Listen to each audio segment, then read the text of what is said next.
Vua như bờ sông múa nè. Được chưa?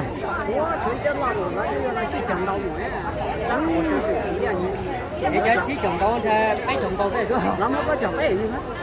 Thì như chỉ trồng đâu chỉ thấp phá rồi. Đâu.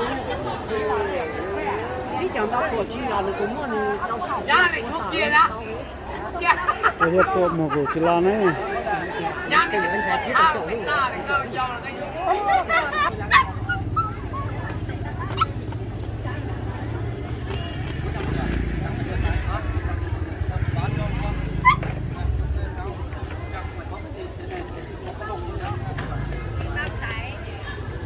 Ba con kia thế nào? Con kia không được. Đây đây. Biết rồi, chơi rất rõ.